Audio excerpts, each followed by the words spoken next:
आज कविता करें शाम एक किसान। शाम एक किसान। ये इसके जो कवि हैं वो है सर्वेश्वर दयाल सक्सेना। सर्वेश्वर दयाल सक्सेना का जो जन्म है वो 15 सितंबर को 1927 में हुआ था और उनकी एक रचना है खूंटियों पर टंगे लोग। खूंटियों पर टंगे लोग, इस पर उसको 1983 में साहित्य अकादमी पुरस्कार मिला था सर्वेश्वर दयाल सक्सेना को। तो बहुत ही प्यारी कविता है शाम एक किसान। गजब कविता है, सुनो। पहले एक बार मैं पढ़ता हूँ, देखता हूँ आपके क्या समझ में आता है। आकाश का साफा बांधकर सूरज की चिलम खींचता बैठा है पहाड़, घुटनों पर पड़ी है नदी चादर सी, पास ही दहक रही है पलाश के जंगल की अंगीठी, अंधकार दूर पूर्व में सिमटा पड़ा है भेड़ों के गले सा, अचानक बोला मोर जैसे किसी ने आवाज़ दी हो, सुनते हो चिलम औंधी, धुआं उठा सूरज डूबा अंधेरा छा गया। बस छोटी सी कविता है। तो मुझे ये बताओ इस कविता में किसका वर्णन किया गया है? शाम का। किसका? ऊपर लिखा पड़ा है इतना मोटा सा, मोटे मोटे अक्षरों में, शाम एक किसान। शाम के समय किसान जो बैठा है उस स्थिति का चित्रण कर रहा है। अच्छा, थोड़ा सा इन पंक्तियों में आपने पढ़ा तो मुझे ये बताओ इसमें कौन सी ऋतु का वर्णन है? सर्दी, गर्मी, वर्षा, बसंत, कौन सी ऋतु का वर्णन है? सर्दी का। वेरी गुड, क्योंकि वर्षा का तो यह नाम ही नहीं आया, गर्मी का नाम ही नहीं आया, और ये चद्दर सी पड़ी है। चद्दर कब ओढ़ते हैं? सर्दी में। अब देखो कविता करवा रहा हूं। आकाश का साफा बांधकर सूरज की चिलम खींचता बैठा है पहाड़। पहाड़ है वो एक किसान की तरह दिखाया गया है। पहाड़ को क्या बता दिया? जैसे कोई किसान है। ये पहाड़ है, चित्र में देखो, इसको एक किसान की तरह दिखा दिया। ठीक है, ये संध्या के समय बैठा है और किसान के सर पर अपना जो राजस्थानी, अपना जो भारतीय पोशाक जो है, साफा जो है वो बांधा हुआ है। हर एक देश की अपनी संस्कृति होती है। भारत को छोड़कर अन्य कोई देशों में साफा कोई नहीं बांधता, इंग्लैंड में, अमेरिका में, समझ गए क्या? तो अपनी संस्कृति, अपने संस्कार अलग अलग होते हैं सबके। तो ये किसान है, सिर पर साफा बांध रखा है। साफा किसका है ये? जैसे पहाड़ का देखो आप, किसान भी और पहाड़ भी दोनों दिमाग में लाओ। किसान को भी दिमाग में लाओ और पहाड़ को भी। किसान को दिमाग में लाओगे तो किसान के सिर पर साफा होता है। तो फिर ये पहाड़ है, पहाड़ है तो इसके ऊपर साफा क्या हो गया? काला ये नीला आसमान। क्या हो गया? हाँ, तो नीला आसमान यूं लगता है जैसे पहाड़ के ऊपर साफा बंधा हुआ है। पहाड़ के ऊपर साफा बंधा हुआ है। इसमें एक तो उपमा अलंकार है और एक है इसमें मानवीकरण अलंकार है। अभी समझाऊंगा उपमा अलंकार क्या होता है, मानवीकरण क्या होता है। पहले एक दो बार बताया हुआ है, भूल गए होंगे शायद आप, दोबारा बताऊंगा। पहले इस कविता को देखो थोड़ा थोड़ा, कि ये जो किसान है बैठा है और इसके सिर पर जैसे आसमान ने अपना साफा बांध दिया हो, और ये कर क्या रहा है? चिलम पी रहा है। जैसे बड़े बुजुर्ग खेतों में रखवाली करते हैं तो वो साथ में अपनी चिलम ले जाते हैं, हुक्का, हुक्का है ना। हुक्के में क्या करते हैं? चिलम होती है, तो चिलम में तंबाकू डालकर उसके ऊपर आग डालते हैं। तो आग डालेंगे कहाँ से? पहले वो आग जलाएगा, तो आग जलाएगा तो वो कोयले जो है वो उसके ऊपर रखेगा, फिर हुक्का गुड़गुड़ाएगा। तो ये जो लाल लाल सूरज दिख रहा है इसको चिलम बता दिया। क्या बता दिया? चिलम बता दिया, जैसे वो हुक्का गुड़गुड़ा रहा है। और बुजुर्ग जो किसान है उसके घुटनों पर जैसे चद्दर रखी हुई है। चद्दर किसको कह दिया? ये नदी को। ये जो नदी है ना बह रही है, इसको चद्दर के समान बता दिया। समझ आई बात है? कविता देखो एक बार आप। आकाश का साफा बांधकर सूरज की चिलम खींचता बैठा है पहाड़। कि कोई पहाड़ है वो एक किसान की भांति, जहाँ भांति शब्द आता है ना वहाँ उपमा अलंकार होता है, यानी किसी चीज़ की तुलना करके बताई जाती है। उपमा में क्या होता है? किसी चीज़ की तुलना करके बताई जाती है। ठीक है। अलंकार क्या होता है? बात को विशेष ढंग से कहना। अलंकार क्या होता है? बात को विशेष ढंग से कहना। एक तो साधारण शब्द होते हैं, साधारण शब्द जैसे मैं कह दूं कि उसका चेहरा सुंदर है, ये तो साधारण शब्द है, उसका चेहरा सुंदर है। और मैं कह दूं चांद सा चेहरा, चांद सा चेहरा, तो बात कहने में नयापन आ गया ना। तो बात कहने में जो नयापन होता है उसी को अलंकार कहते हैं। तो यहाँ तुलना करके बता रहा है वो, पहाड़ की तुलना कर दी किसान से, साफे की तुलना कर दी आसमान से, और ये जो नदी है इसकी तुलना कर दी चद्दर से।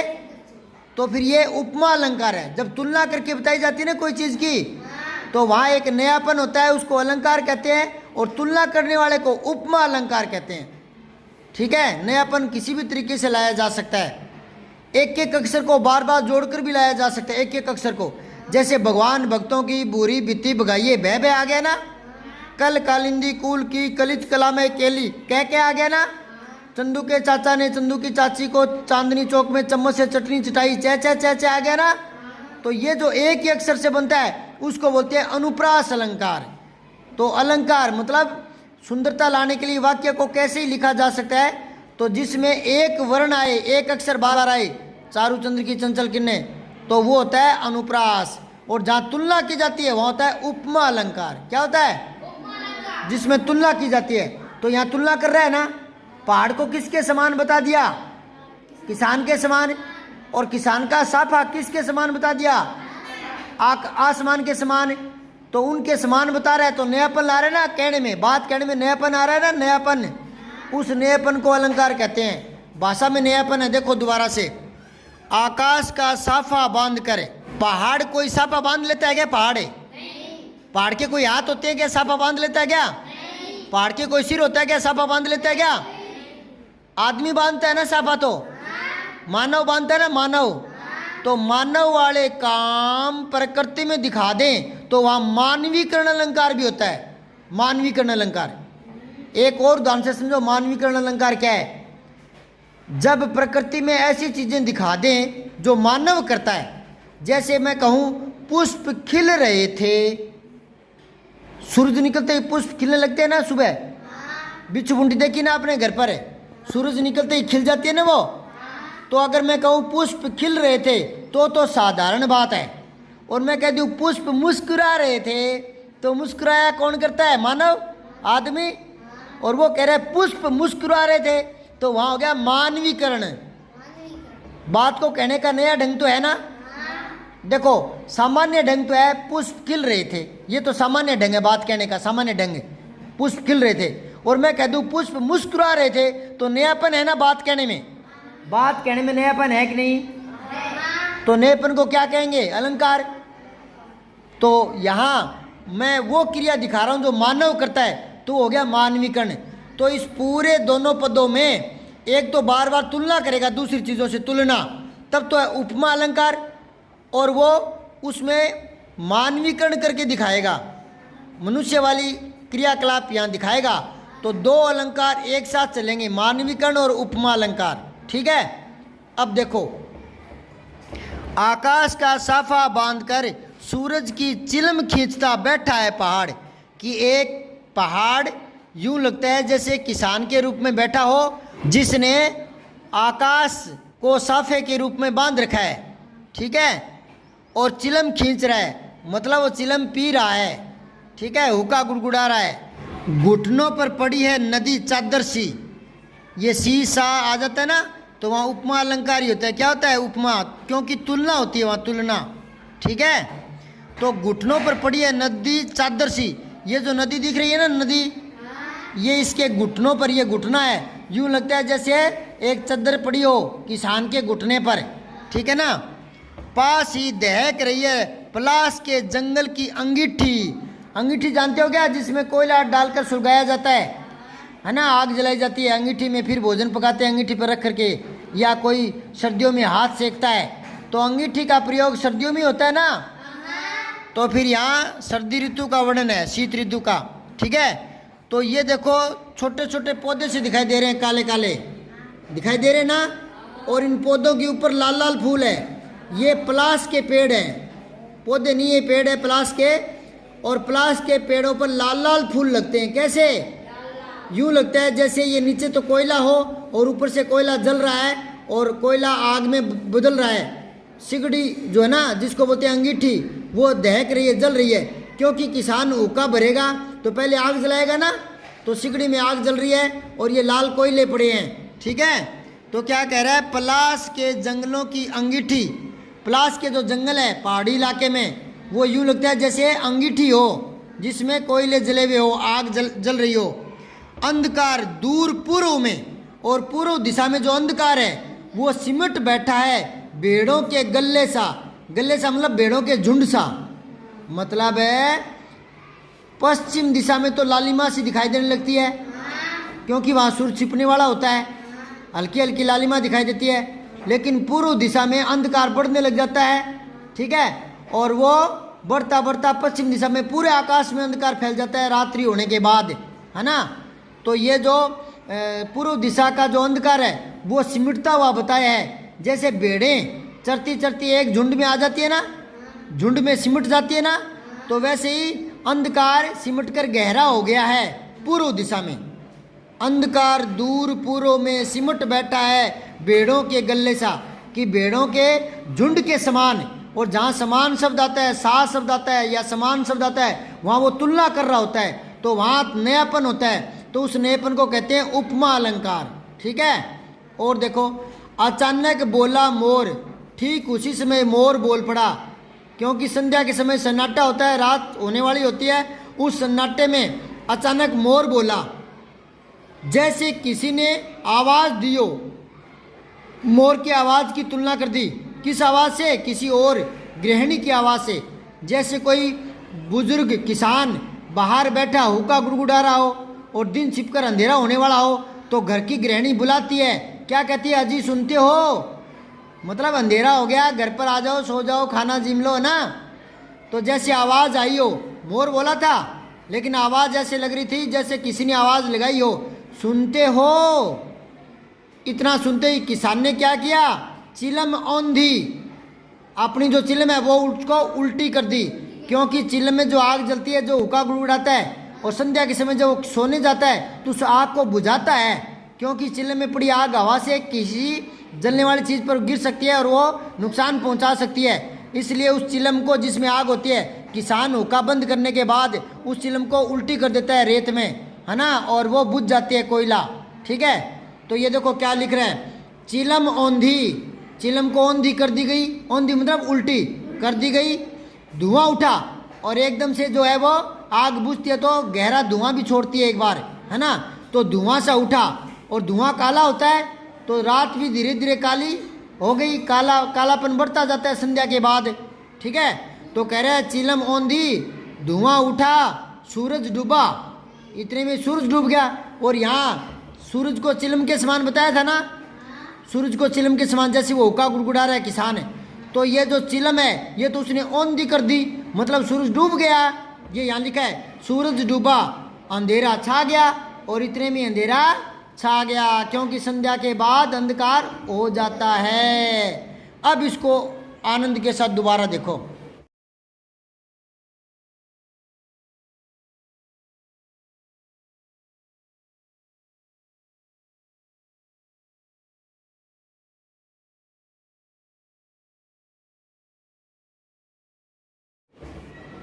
आकाश का साफा बांधकर सूरज की चिलम खींचता बैठा है पहाड़, घुटनों पर पड़ी है नदी चादर सी, पास ही दहक रही है पलास के जंगल की अंगीठी, अंधकार दूर पूर्व में सिमट बैठा है भेड़ों के गले सा।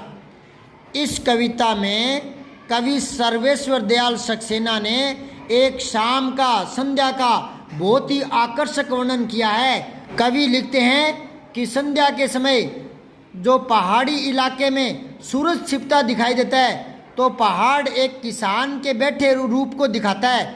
और कवि लिखता है, जैसे पहाड़ रूपी किसान अपने आकाश रूपी साफे को सिर पर बांध करके बैठा है और हुक्का गुड़गुड़ा रहा है, और पास में ही जो पलाश के पौधे हैं उन पर लाल लाल जो पुष्प खिले वो अंगीठी की भांति दिखाई देते हैं, जैसे अंगीठी जल रही है, और उस अंगीठी में से आग लेकर किसान ने अपना हुक्का भर लिया है, चिलम भर ली है, और वो हुक्का गुड़गुड़ा रहा है। और नदी की जो बहती धाराएं हैं वो ऐसा लगती है जैसे उस किसान के घुटनों पर चद्दर पड़ी हो, इस प्रकार का संध्याकालीन परिवेश है। और जब संध्या होने वाली होती है तो पूर्व दिशा में अंधकार गहरा होने लगता है और वो सिमट जाता है। जैसे भेड़ों का झुंड सिमट कर इकट्ठा हो गया हो, वैसे ही अंधकार इकट्ठा हो जाता है। ठीक इसी समय, संध्या के समय, सन्नाटे में एक मोर बोलता है। ऐसा लगता है जैसे मोर ने आवाज़ लगाई हो। और मोर के कहने का तात्पर्य ये था कि अजी सुनते हो, जैसे किसी गृहिणी ने आवाज़ लगाई हो। और इतना सुनते ही किसान ने अपनी जो है चिलम वो औंधी कर दी। और औंधी करने के बाद एक धुआं सा उठने लगता है और वो धुआं आसमान में छाने लगता है और अंधकार बढ़ जाता है। और चिलम को औंधी करना यूँ लगता है जैसे जो सूरज है वो डूब चुका है और सूरज डूबने के बाद अंधकार छा जाता है। इस प्रकार कवि ने संध्याकालीन चित्रण किया है बहुत ही आकर्षक ढंग से। आप पेज पलट के देखो एक बार फिर से, तीसरी बार ये लिखा है, उसी को ध्यान से पढ़ देता हूँ। कवि ने किसान के रूप में जाड़े की शाम के प्राकृतिक दृश्य का चित्रण किया है। जाड़े की शाम थी और प्रकृति का जो दृश्य होता है संध्याकालीन वो कैसा दिखाई देता है उसका चित्रण किया गया है। इस प्राकृतिक दृश्य में पहाड़ बैठे हुए एक किसान की तरह दिखाई दे रहा है। पहाड़ कैसा दिखाई दे रहा है? बैठे हुए किसान की तरह। आकाश उसके सिर पर बंधे साफे के समान है। आकाश क्या लग रहा है? किसान के सिर पर बंधे हुए साफे के समान। और पहाड़ के नीचे बहती हुई नदी घुटनों पर रखी चादर सी लग रही है। किसान के घुटनों पर रखी हुई चादर की भांति लग रही है नदी। और पलाश के पेड़ों पर खिले लाल लाल फूल जलती अंगीठी के समान लग रहे हैं। तो बार बार समान, सी, एक जैसे ये शब्द आ रहे हैं तो वो तुलना कर रहा है और उपमा अलंकार होता है। जहाँ बात सीधे ढंग से नहीं कही, किसी की तुलना करके कहता है तो वो उपमा अलंकार होता है। पूर्व क्षितिज पर घना होता है अंधकार, तो झुंड में बैठी भेड़ों जैसा दिखाया गया है। और पश्चिम दिशा में डूबता सूरज चिलम पर सुलगती आग की भांति दिखाई दे रहा है। यह पूरा दृश्य शांत है। अचानक मोर बोल उठता है मानो किसी ने आवाज़ लगाई हो, सुनते हो। इसके बाद यह दृश्य घटना में बदल जाता है। ये सुंदर दृश्य दिख रहा था ना, वो एक घटना में बदल जाता है। मतलब एकदम से ऐसी घटना घटती है कि वो सारा दृश्य पलट जाता है। क्योंकि चिलम बुझाते ही अंधकार हो जाता है, धुआं उठता है ना, अंधकार हो जाता है। तो वैसे ही वो चिलम किसका प्रतीक बताया था? सूरज का। तो सूरज डूबते ही संध्या हो जाती है, रात हो जाती है। तो सूरज डूबते ही रात हो जाती है। चिलम उलट दी जाती है, आग बुझा दी जाती है, धुआं उठने लगता है, सूरज डूब जाता है और शाम ढल जाती है और रात का अंधेरा बढ़ जाता है। यह है बहुत ही सुंदर कविता। अब मैंने 4 बार बता दिया इस कविता को। अब इसके प्रश्न उत्तर लिखने में कोई दिक्कत नहीं आएगी। आपके याद हो गए प्रश्न उत्तर, मैं सुनकर देखता हूं। इस कविता में शाम के दृश्य को किसान के रूप में दिखाया गया है। यह एक रूपक है। इसे बनाने के लिए 5 एक रूपताओं की जोड़ी बनाई गई है। उन्हें उपमा कहते हैं। पहली एक रूपता है आकाश और साफे में। जैसा साफा है वैसे ही आकाश दिखा दिया। कविता में आकाश का साफा एक वाक्यांश आया है, छोटा सा वाक्य, आकाश का साफा, ये वाक्यांश आया है। इसी तरह तीसरी एक रूपता नदी और चादर में दिखा दी। नदी को चादर के रूप में दिखा दिया, मानो नदी चादर सी हो, चादर सी। ठीक है। अब आप दूसरी और चौथी और 5वीं 2 इसने बता दी, 3 आप बताओ। बताओ 3 उपमाएं बताओ। एक तो पलाश के ऊपर खिले फूलों को अंगीठी के समान बता दिया। किसके समान? पलाश के पुष्पों को अंगीठी के समान। एक और बताओ। हाँ, एक अंधकार को भेड़ों के झुंड के समान सिमटा हुआ बता दिया। अंधकार को, पूर्व के अंधकार को भेड़ों के झुंड के समान सिमटा हुआ बता दिया। और बताओ एक पहाड़ को किसान के रूप में दिखा दिया। समझ गए? एक और बता दो चलो। सूरज को चिलम के भांति दिखा दिया। सूरज को 5 पूछे थे हमने, 6 दिखा दिए। छोटे छोटे रूपक हैं इसमें, कई रूपों में समानता दिखाई दे रही है। ठीक है। एक और समानता दिखाई दे रही है, वो क्या है? जैसे चिलम उलटते हैं तो धुआं सा उठता है और धुआं काला होता है, तो संध्या के समय भी जब सूरज डूब जाता है तो कालापन ज़्यादा बढ़ जाता है। एक और समानता दिखाई थी, जैसे मोर की आवाज़ में यूँ लगता है जैसे किसी ने पुकारा हो, है ना। मोर की आवाज़ के साथ पुकारने की आवाज़ की तुलना करके बता दी, ठीक है ना। अब आओ दूसरा प्रश्न देखो। शाम का दृश्य अपने घर की छत पर खिड़की से देखकर बताइए, आपने कभी संध्या के समय आकाश में देखा है सूरज को छिपते हुए? देखा है क्या रे? बोलो नहीं, बोलते नहीं। तो कैसा लगता है? वो लालिमा दिखाई देती है और वो लालिमा धीरे धीरे सूरज छिपने के बाद क्या हो जाती है? कालिमा में बदल जाती है, रात का अंधेरा बढ़ जाता है। अब ये कह रहे हैं, कै में पूछ रहे हैं शाम कब से शुरू हुई? सूर्य ढलने के बाद। तब से लेकर सूरज डूबने में कितना समय लगा? कुछ ही समय लगा और वो संध्या धीरे धीरे रात्रि में बदल गई। इस बीच आसमान में क्या क्या परिवर्तन हुए? आसमान में जो नीला दिखाई दे रहा था, सूर्य जब पश्चिम दिशा में आया तो लालिमा बढ़ने लगी और हल्का हल्का पीलापन बढ़ने लगा और धीरे धीरे सूरज और नीचा चला जाता गया तो इतने में ही कालापन और बढ़ता गया। तो कालीमा, नीलिमा, पीलापन ये एक साथ दिखाई देने लगा। अब आओ तीसरा प्रश्न। मोर के बोलने पर कवि को लगा जैसे किसी ने कहा हो, सुनते हो? तो नीचे कुछ पक्षियों की बोली है, उन्हें भी एक दो शब्द में आप बांधो। जैसे मान लो मोर बोला तब तो यूं लगा अजी सुनते हो, तो कबूतर बोलेगा तो क्या उसका अर्थ निकालोगे बताओ? कबूतर बोलता है तो गुटरगू की आवाज़ आती है और शायद वो कहता है कि कोई संदेश लेकर आया है। कौवा काँव काँव बोलता है लेकिन वो उसकी आवाज़ क्या संदेश देती है? कोई मेहमान आने वाला है। कौवा छत पर बोलते हैं तो अपने क्या सोचते हैं कि मेहमान आएगा। मैना बोलती है तो जैसे किसी ने मधुर गीत गाया हो। तोता बोलता है तो ऐसा लगता है जैसे किसी ने राम राम की हो। चील यूं कह रही हो कि नीचे देखो कुछ दिख रहा है, क्योंकि चील ऊपर उड़ती है, कोई चीज नीचे देखती रहती है ना, जैसे नीचे कुछ दिख रहा है। और हंस क्या बोलता है कि मेरी तरह से एकाग्र रहो, ध्यान से देखो और शांत रहो, ऐसा बोलता है। ठीक है। कविता से आगे, इस कविता को चित्रित करने के लिए किन किन रंगों का प्रयोग किया गया करना होगा? तो आप देख लो, एक लाल, एक पीला, एक काला काला, एक सफ़ेद, इस तरह से एक नीला, एक हरा, इन रंगों का प्रयोग करना पड़ेगा। ठीक है। आप ऐसा एक चित्र बनाकर दिखाना, कल लेके आना, कॉपी में बनाना। ठीक है। हाँ, हिंदी की कॉपी में और क्या गणित में। शाम के समय ये क्या करते हैं पता लगाइए। पक्षी शाम के समय क्या करते हैं? अपने घोंसलों की ओर लौटते दिखाई देते हैं। खिलाड़ी क्या करते हैं? खेल समाप्त करके घर की ओर जाते हैं। फल वाले अपनी रेहड़ी को लुढ़काते हुए घर की तरफ चलता है। माँ शाम के समय क्या करती है? बच्चों को भोजन कराकर सुलाने का प्रयास करती है, लोरियां सुनाती है। पेड़ पौधे क्या करते हैं? पेड़ पौधे छाया देते हैं। शाम के समय क्या करते हैं? पेड़ पौधे शाम के समय निढाल से दिखाई देते हैं। पिताजी शाम के समय क्या करते हैं? घर लौट आते हैं, हारे थके आकर स्नान करते हैं। किसान खेतों का काम समेटकर घर लौट आता है, स्नान आदि करके भोजन करने की सोचता है। बच्चे अपना खेल छोड़ करके घर आ जाते हैं। अब भाषा की बात निकालो। भाषा की बात देखो बेटा, नीचे लिखी पंक्तियों में रेखांकित शब्दों को ध्यान से देखो।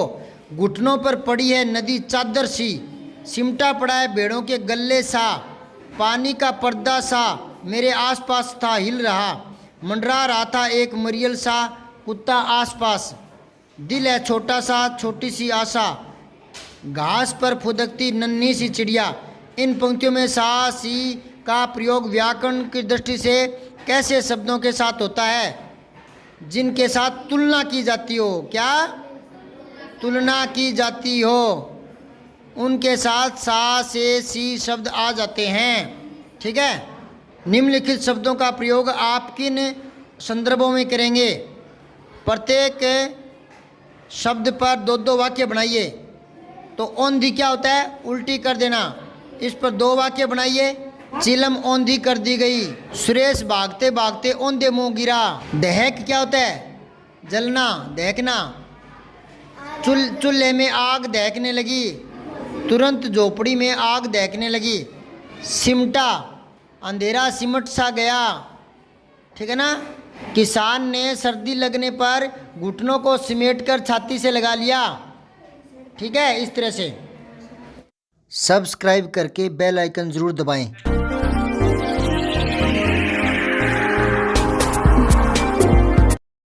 जय हिंद, विजय हिंदी।